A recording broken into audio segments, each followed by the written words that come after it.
Modi versus Rahul, कौन किस पर अब तक भारी? महाराष्ट्र और झारखंड के संदर्भ में ये प्रश्न भी है और परिस्थितिगत स्थिति भी है कि कौन किस पर अब तक भारी, मोदी वर्सेस राहुल।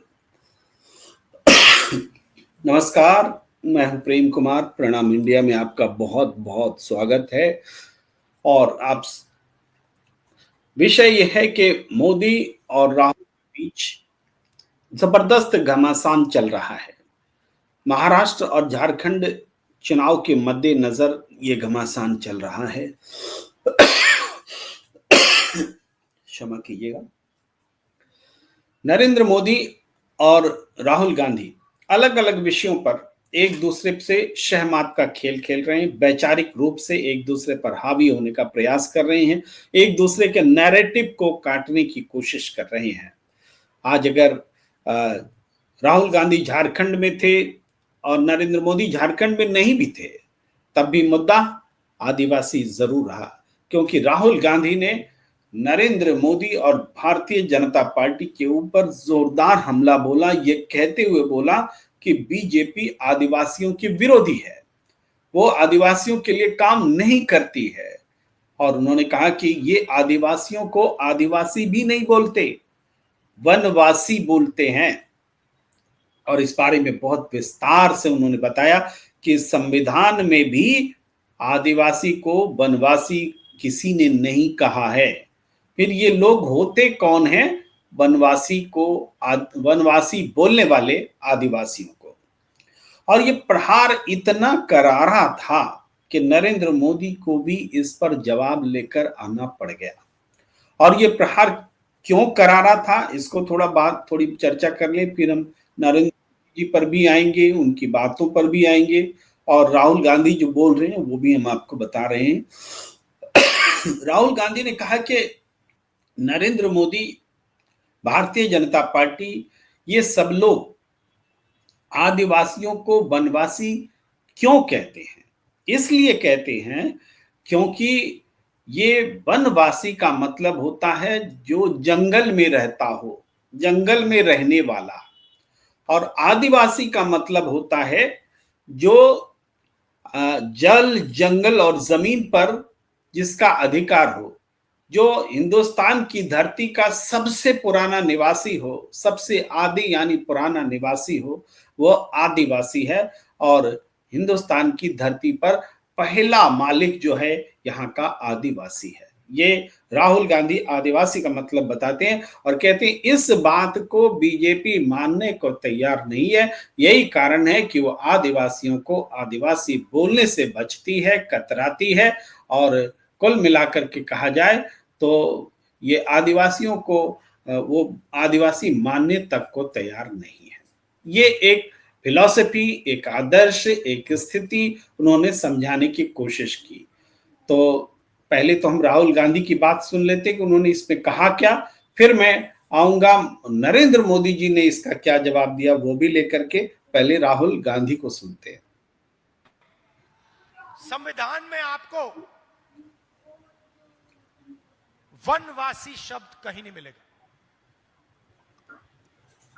आप ढूंढ लो इसको। संविधान को जिसने बनाया, जिन लोगों ने बनाया, उन्होंने वनवासी शब्द का प्रयोग नहीं किया, उन्होंने आदिवासी शब्द का प्रयोग किया, क्योंकि वो कहना चाहते थे कि ओरिजिनल मालिक आदिवासी हैं, जमीन उनकी, जंगल उनका, जल उनका। बिरसा मुंडा जी उसके लिए लड़े थे। संविधान भी बिरसा मुंडा जी जैसे आपके जल, जंगल, जमीन के लिए लड़ता है, हर रोज लड़ता है। तो लड़ाई संविधान को बचाने की है। एक तरफ जो संविधान को बचा रहे हैं, दूसरे तरफ जो संविधान को खत्म करने की कोशिश कर रहे हैं। एक तरफ वो लोग जो आपको आदिवासी कहते हैं, आपकी रिस्पेक्ट करते हैं, आपका आदर करते हैं और दूसरी तरफ वो लोग जो आपको वनवासी कहते हैं और जो भी आपका है वो छीनना चाहते हैं। लड़ाई ये, युद्ध ये है और ये आपको मालूम होना चाहिए। जब मोदी जी यहां आते हैं और आपसे कहते हैं कि आप वनवासी हो, उस शब्द के पीछे सोच है कि आप वनवासी हो, आप जंगल में रहते हो, जल हमारा, जमीन हमारी, जंगल हमारा, आदिवासियों का नहीं, मोदी जी का, आरएसएस का और अरबपतियों का। जहां भी चाहते हैं आपकी जमीन छीन लेते हैं। नया शब्द निकाला है, विकास। विकास का मतलब जहां भी आदिवासियों की जमीन है उठा के ले जाओ। ये और हम चाहते हैं कि अगर आपकी जमीन जाए तो आपसे पूछ कर जाए, और अगर आपने अपनी जमीन दी तो आपको उस जमीन का सही दाम मिले। और अगर वहां इंडस्ट्री बनी, फैक्ट्री लगी, तो उस फैक्ट्री में आपके बच्चों को रोजगार मिले। इसलिए हम चाहते हैं कि आदिवासियों को शिक्षा मिले, उनके बच्चे, आपके बच्चे इंजीनियर बने, डॉक्टर बने, लॉयर बने, फैक्ट्री को चलाना सीखें। ये लड़ाई चल रही है। राहुल गांधी ने जो बात कही आदिवासियों को लेकर कि आदिवासियों के बारे में भारतीय जनता पार्टी और नरेंद्र मोदी की दृष्टि क्या है, वो वनवासी बोलते हैं और उसके मायने मतलब वो समझा रहे थे, मैंने भी आपको बताया। लेकिन इससे कितनी तिलमिली छूटी, कितनी बेचैनी पैदा हुई भारतीय जनता पार्टी और खासतौर से नरेंद्र मोदी जी को कि वो बर्दाश्त नहीं कर सके और उन्होंने इस मसले पर महाराष्ट्र में आज राहुल गांधी को जवाब दिया। उन्होंने कहा कि आदिवासियों के लिए कांग्रेस ने कभी कोई काम ही नहीं किया, दशकों लग गए, आदिवासियों के लिए उन्होंने कुछ नहीं किया। ये केवल भारतीय जनता पार्टी और उनके नेता अटल बिहारी वाजपेयी थे जिन्होंने आदिवासियों के लिए काम किया, और वो स्वयं सबका साथ सबका विकास लेकर के आदिवासियों के लिए काम कर रहे हैं और एक आदिवासी को राष्ट्रपति बना चुके हैं। ये दावा करते हुए उन्होंने राहुल गांधी का प्रतिकार किया। अब इसको सुनने के बाद आप तय करेंगे कि आदिवासियों पर विषय पर कौन किस पर भारी है, नरेंद्र मोदी और राहुल गांधी में कौन किस पर भारी पड़ रहा है। ये बात भी आपको समझनी पड़ेगी और मैं आपको सुनाता हूं कि नरेंद्र मोदी ने क्या कहा। यहां धुले और आसपास के क्षेत्र में बड़ी संख्या में मेरे आदिवासी भाई बहन रहते हैं। सूरत के तो हम पास पड़ते हैं जी, आपके बिल्कुल एकदम सीधे पड़ोसी है, और इसलिए मैं इस इलाके से भी काफी परिचित रहा। बीजेपी ने हमेशा सबका साथ सबका विकास की नीयत से काम किया है। इस संकल्प का प्रमुख हिस्सा हमारा आदिवासी समाज भी है। ये वो समाज है जिनका देश की आजादी में, देश के विकास में महत्वपूर्ण योगदान रहा है। लेकिन कांग्रेस और उसके साथियों ने कभी आदिवासी गौरव, आदिवासी स्वाभिमान पर ध्यान नहीं दिया। आदिवासी विरासत को न्याय मिले, आदिवासी युवाओं को बेहतर भविष्य मिले, क्या ये आपका अधिकार नहीं था? लेकिन इस काम में दशकों लग गए। आप सुन रहे थे नरेंद्र मोदी को, जो राहुल गांधी ने झारखंड में आदिवासी विषय को लेकर संबोधन किया, उसके जवाब में नरेंद्र मोदी क्या कह रहे थे महाराष्ट्र में। और ये आदिवासी विषय बहुत महत्वपूर्ण हो चला है। झारखंड में, यहाँ तक कि महाराष्ट्र में भी आदिवासी बहुत बड़ी संख्या में है, वोटर हैं, कई इलाकों में है, लेकिन झारखंड में तो 81 विधानसभा सीटों में 28 एसटी के लिए, आदिवासियों के लिए रिजर्व सीटें हैं और उनमें से 26 पर इंडिया गठबंधन काबिज है। तो ऐसे में वहां आदिवासी को लुभाना राजनीतिक जरूरत बन गई है भारतीय जनता पार्टी के लिए कि किस तरीके से आदिवासी वोटर को शिफ्ट करके बीजेपी में लाया जाए। और इस जद्दोजहद में जाहिर बात है कि इंडिया गठबंधन भारी पड़ रहा है, क्योंकि इंडिया गठबंधन के साथ हेमंत सोरेन है, इंडिया गठबंधन के साथ कल्पना सोरेन है, और इंडिया गठबंधन में स्वयं ऐसे भी आदिवासियों के बीच में चूंकि कांग्रेस पार्टी लंबे समय से रही है तो प्रभाव रखती है, और 6 एसटी की सीटें आज भी कांग्रेस पार्टी के पास है। तो ये लड़ाई बहुत महत्वपूर्ण लड़ाई राजनीतिक तौर से महाराष्ट्र और झारखंड के लिए दिख रही है। इसके अलावा एक और जो बात जिस पर बहुत जोरदार हंगामा चल रहा है वो है संविधान को लेकर के बात। हम सब सारी बातें तो आपको नहीं सुना सकते, लेकिन जो बातें हुई हैं उसको हम बता रहे हैं आपको कि संविधान को लेकर के क्या बातें हो रही है। राहुल गांधी कह रहे हैं कि संविधान को बचाना, इसका मतलब गरीब गुरबे को विकास के दायरे में लाना। और जवाब में नरेंद्र मोदी क्या कह रहे हैं कि कांग्रेस पार्टी संविधान के खिलाफ है। नरेंद्र मोदी, अभी मैं राहुल गांधी की बात की चर्चा करूंगा, लेकिन थोड़ी नरेंद्र मोदी जी की बात को आगे बढ़ाता हूं कि जिन्होंने कहा कि जम्मू कश्मीर की विधानसभा में 370 से संबंधित ये 370 को वापस लाने का नारा लग रहा है और बातें हो रही हैं और प्रस्ताव पारित किए जा रहे हैं, जबकि वो ललकारते हैं, कहते हैं कि कोई ताकत 370 को वापस नहीं ला सकती और ये कांग्रेस जो काम कर रही है वो संविधान विरोधी है, बाबा साहब अंबेडकर के खिलाफ है। अब जरा सोचिए कि जम्मू कश्मीर की विधानसभा में जो हो रहा है, जो नरेंद्र मोदी बोल रहे हैं, क्या वो सही है? जम्मू कश्मीर की विधानसभा में क्या 370 को वापस लाने का कोई बिल पेश किया गया है? कतई नहीं।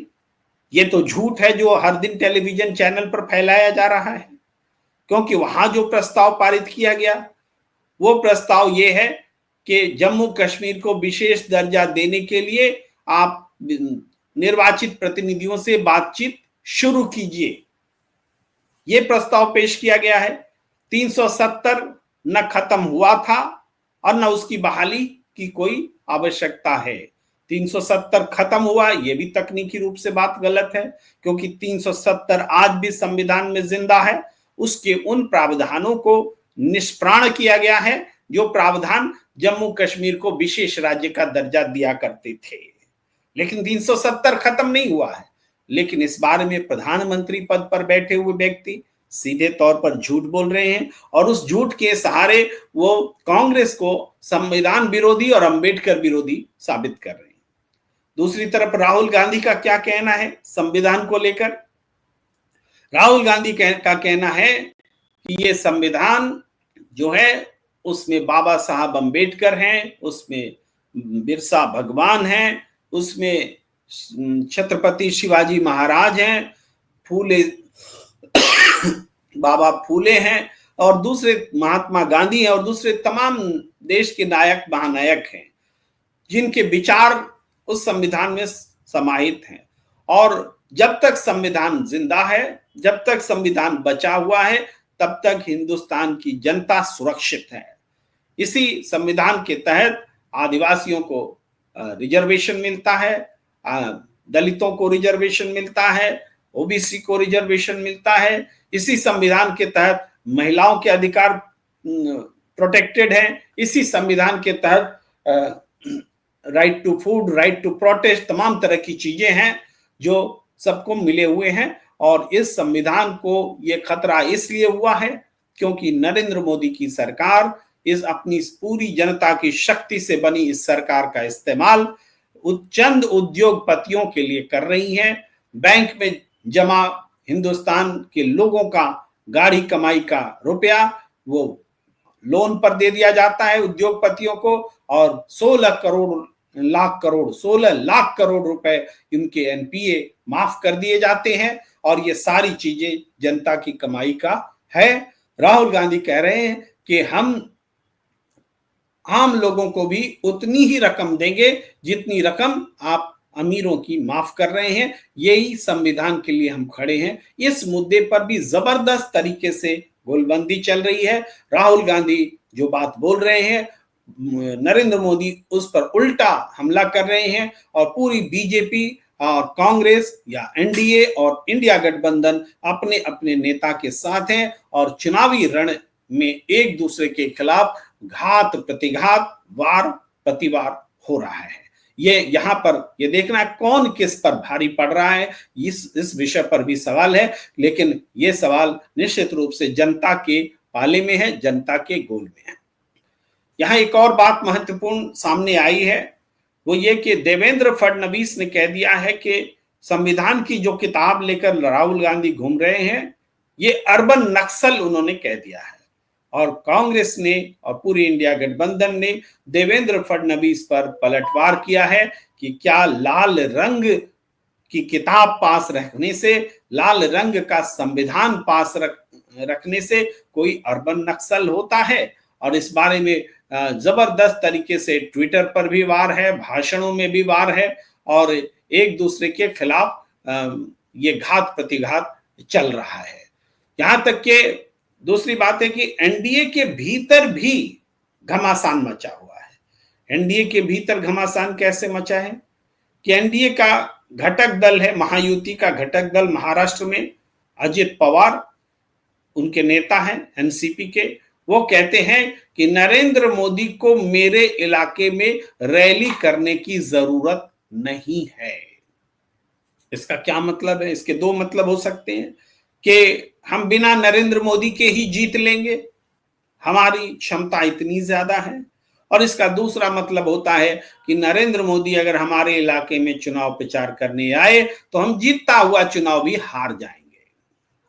अब ये दो बातें हैं भाई। कोई अपने स्टार प्रचारक, पूरे एनडीए के स्टार प्रचारक प्रधानमंत्री नरेंद्र मोदी, उनकी रैली आमंत्रित करने के लिए कंपटीशन हुआ करता था।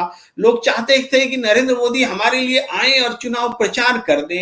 हर प्रत्याशी की चाहत, हर घटक दल की चाहत कि किसी तरह से नरेंद्र मोदी आकर हमारा चुनाव प्रचार कर ले, ये हकीकत हुआ करती थी। लोग मोदी मोदी का वेव क्रिएट किया करते थे। लेकिन आज हालात क्या यहां तक आ गए हैं कि महायुति गठबंधन का घटक दल एनसीपी, उनके प्रमुख अजित पवार कह रहे हैं कि हमारे लिए नरेंद्र मोदी को चुनाव प्रचार करने की कोई जरूरत नहीं रह गई है। आपको अगर यकीन नहीं होता तो हम वो बाइट आपको सुनाना चाहते हैं जिसमें ये आपको अजित पवार ये बातें कहते हुए दिख रहे हैं। हालांकि ये जो पूरा भाषण है स्थानीय भाषा में है, मराठी भाषा में, फिर भी आप सबूत के तौर पर देखिए। कुणी असं तुला कुणी सांगितलं मुस्लिम समाजाला? या बघ, तू काहीतरी अजून त्याच्यात काड्या घालायचं काम करू नको।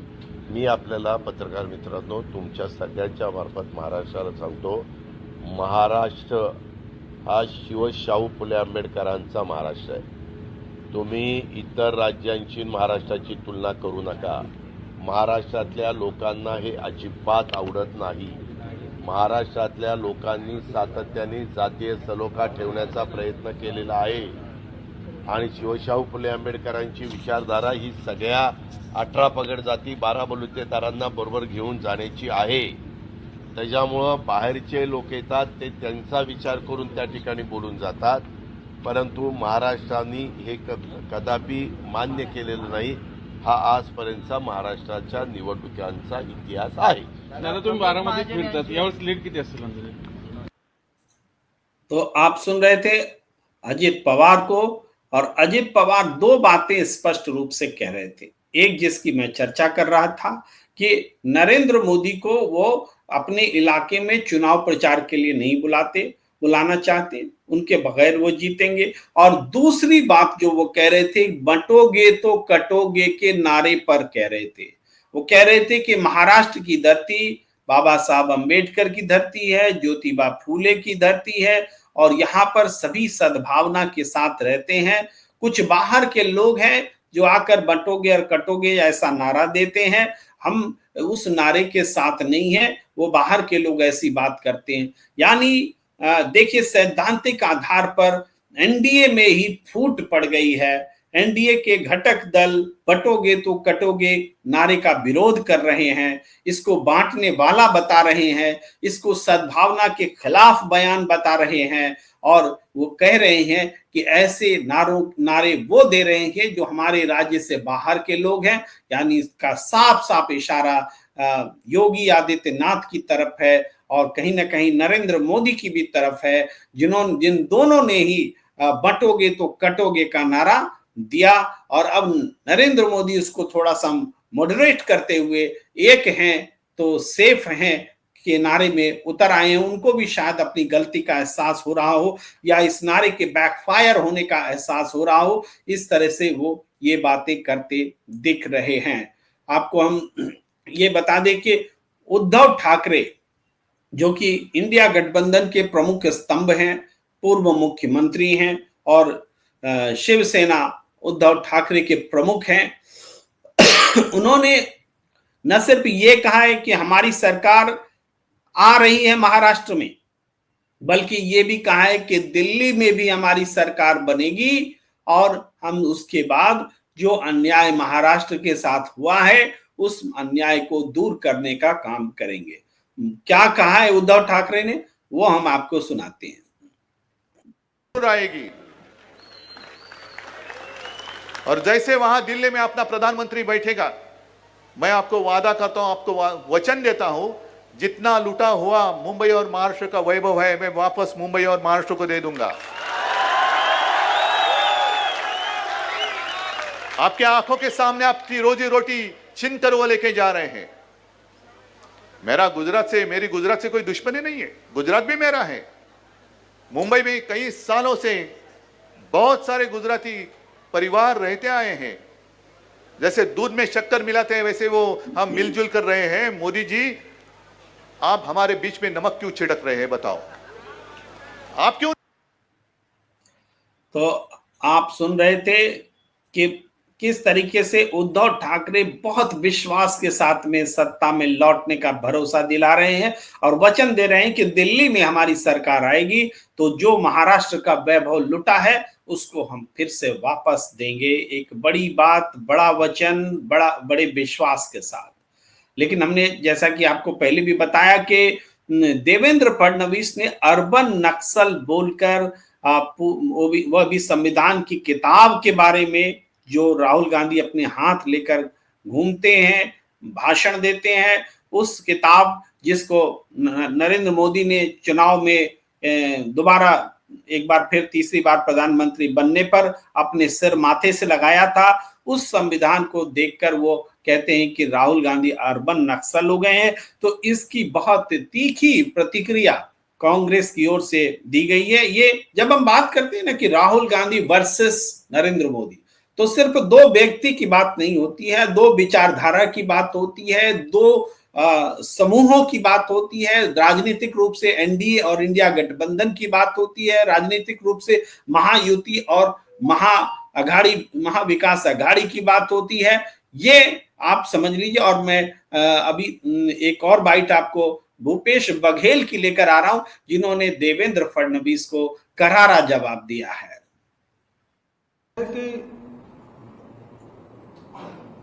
लाल रंग से फडणवीस जी को तकलीफ क्यों हो रही है? लाल रंग तो माता की चुनरी का भी रंग लाल है। हनुमान जी लाल देह लाली लसन और धर लाल लंगूर, वो भी लाल है। खुसरो जी की जो गीत है बहुत प्रसिद्ध है, लाली मेरे लाल की जित देखूं तित लाल, लाली देखन में गई मैं भी हो गई लाल। सूरज उगता है तब उसका रंग लाल, डूबता है तब रंग लाल। अभी छठ पूजा में डूबते सूरज को अर्घ दिया गया, कल की बात है। तो लाल रंग से इतनी तकलीफ क्यों है? और दरअसल में मुख्यमंत्री से उप मुख्यमंत्री बनने का जो सफर है उसमें फडणवीस जी फ्रस्ट्रेशन में है, और फ्रस्ट्रेशन में जब आदमी आता है तब फिर उलझुल बात करने लगता है। नक्सल से नक्सलियों ने जितना बड़ा नुकसान कांग्रेस पार्टी को किया है उतना किसी को नहीं किया गया। छत्तीसगढ़ में हमारे प्रथम पंक्ति के जो नेता हैं वो शहीद हुए थे। पूर्व केंद्रीय मंत्री विद्याचरण शुक्ल, हमारे तत्कालीन प्रदेश अध्यक्ष नंद कुमार पटेल, बस्तर टाइगर महेंद्र कर्मा से 29 लोगों की शहादत हुई, और वो हमको नक्सली कह रहे हैं। दूसरी बात, नक्सली संविधान को नहीं मानते, भारत के संविधान को नक्सली नहीं मानते, और दूसरी तरफ भारतीय जनता पार्टी है वो संविधान को बदल देना चाहते हैं। तो समानता तो इसमें है, संविधान के मानते नहीं। इसी महाराष्ट्र में लोकतंत्र को तार तार किया गया, दो पार्टी को तोड़ दिया गया, और सुप्रीम कोर्ट तक ने कहा कि ये जो सरकार बनी है महायुति की वो गलत है, अवैध है।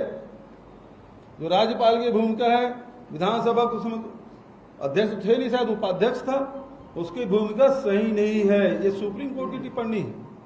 तो संविधान को यही नहीं मानते, संविधान को तार तार कर रहे हैं, और संविधान को नक्सली लोग नहीं मानते। समानता इनमें है। तो भूपेश बघेल ने करारा जवाब दिया देवेंद्र फडणवीस को, जिन्होंने राहुल गांधी के हाथों में संविधान की कॉपी जो लाल रंग की होती है उसको देखकर अर्बन नक्सल कहा। तो भूपेश बघेल ने कहा कि नक्सल के खिलाफ सबसे ज्यादा कुर्बानी कांग्रेस पार्टी ने दी है। छत्तीसगढ़ में उसके बड़े बड़े नेता विद्याचरण शुक्ल, महेंद्र विश्वकर्मा, आपको नंद कुमार पटेल जैसे बड़े बड़े नेता शहीद हो गए। 29 नेता को शहीद हुए थे नक्सली हमले में। वो कहते हैं कि नक्सली संविधान को नहीं मानता, और बीजेपी भी संविधान को नहीं मानती। उन्होंने महाराष्ट्र में जो सरकार बनाई वो संविधान का उल्लंघन करके बनाई, और ये बात सुप्रीम कोर्ट ने कही। इस तरह से दोनों में अगर किसी में समानता है नक्सली के साथ, तो वो बीजेपी की समानता है नक्सली के साथ। इसलिए अर्बन नक्सल वो किसी दूसरे को न कहे, खुद उनकी तुलना नक्सलियों से होती है। ये बात वो कह रहे थे। वहीं झारखंड में निश्चित रूप से हेमंत सोरेन और कल्पना सोरेन का जो जोर है, जो चुनाव प्रचार है, वो बहुत तेजी से चल रहा है। मैं उसकी एक झलक आपको बताऊं।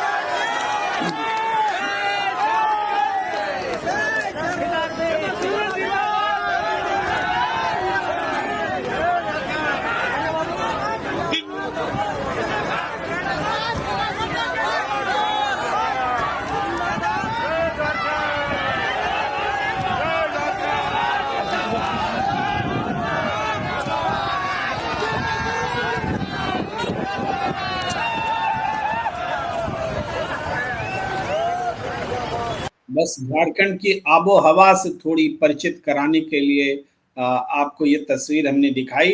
तो पूरा झारखंड हो या महाराष्ट्र हो, राहुल गांधी और नरेंद्र मोदी दोनों एक दूसरे पर और दोनों के सहयोगी एक दूसरे पर हमला और प्रति हमला कर रहे हैं, घात और प्रतिघात कर रहे हैं। वैचारिक रूप से दो विचारधाराओं की लड़ाई राहुल गांधी भी बता रहे हैं। राहुल गांधी जो कह रहे हैं उसको काटने की कोशिश नरेंद्र मोदी कर रहे हैं, और नरेंद्र मोदी जो बोल रहे हैं उनको गलत ठहराने की कोशिश राहुल गांधी कर रहे हैं। कौन किस पर अब तक भारी, ये सवाल बना हुआ है, और जनता मतदान के दिन इसका जवाब निश्चित रूप से देगी। इस बातचीत को, इस चर्चा को यहीं पर विराम देने का वक्त। आप सबसे अपील कि प्रणाम इंडिया को सब्सक्राइब कीजिए, लाइक कीजिए, शेयर कीजिए, ज्वाइन का बटन दबाइए, और बने रहिए हर उस चर्चा के साथ जो सार्थक चर्चा है, जिसमें आपके हस्तक्षेप उसे गुणवत्तापूर्ण बनाते हैं। और फिलहाल हमें दीजिए इजाजत। नमस्कार,